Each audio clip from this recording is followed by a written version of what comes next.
నమస్తే friends, Kuwait నుంచి ఇండియాకు ట్రావెల్ చేయాలనుకుంటున్న మన తెలుగు వాళ్ళందరికీ శుభవార్త. కువైట్ ఇంటర్నేషనల్ ఎయిర్పోర్ట్ నుంచి త్వరలోనే మన ఇండియాకు చెందిన ఎయిర్లైన్స్లు తిరిగి తమ విమాన సర్వీసులను అయితే ప్రారంభించనున్నాయి. టాపిక్లోకి వెళ్తే మే 4, 2026న ఒక కీలక మీటింగ్ అయితే జరిగింది. Indian ministry of civil aviation secretary అయిన సమీర్ కుమార్ సిన్హా గారు మరియు Kuwait DGCA president Sheikh Hammoud Mubarak Al Hammoud Al Sabah గారు ఒక వర్చువల్ మీటింగ్ అయితే నిర్వహించారు. ఈ మీటింగ్లో ప్రధానంగా చర్చించిన విషయాలు ఏమిటంటే ఇండియా మరియు కువైట్ మధ్య ఉన్న ఏవియేషన్ సంబంధాలను మరింత బలోపేతం చేయడం, ముఖ్యంగా ఇండియాకు చెందిన ఎయిర్లైన్స్లు తిరిగి కువైట్ ఇంటర్నేషనల్ ఎయిర్పోర్ట్ నుంచి ప్రారంభమయ్యేలా చర్యలు తీసుకోవడం, కువైట్లో ఉన్న లక్షలాది మంది భారతీయులకు ప్రయాణం సులువు కావడం వంటి అంశాలపై చర్చ అయితే జరిగింది. ఈ మీటింగ్లో director general of civil aviation Kuwait కూడా పాల్గొనడం అయితే జరిగింది.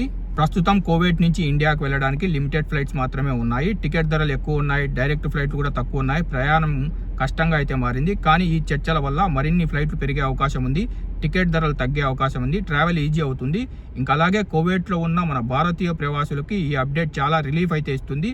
ఫ్యామిలీ విజిట్ సులభం అవుతుంది, ఎమర్జెన్సీ ట్రావెల్ చేయొచ్చు, హాలిడే ప్లాన్ అయితే చేయొచ్చు. ఇప్పటి వరకు ఫ్లైట్లు ఎప్పుడు స్టార్ట్ అవుతాయనే దానిపై అధికారిక ప్రకటన అయితే రాలేదు, కానీ రెండు దేశాల మధ్య పాజిటివ్ చర్చలు అయితే జరిగాయి.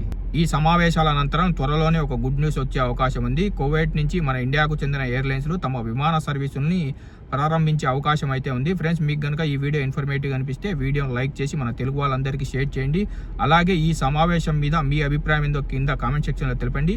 ఇలాంటి గల్ఫ్ అప్డేట్స్ మీరు మిస్ కాకుండా ఉండాలంటే మన గల్ఫ్ ఎక్స్పర్ట్ తెలుగు ఛానల్ని సబ్స్క్రైబ్ చేసుకొని బెల్ బటన్ ఆన్లో పెట్టుకోండి.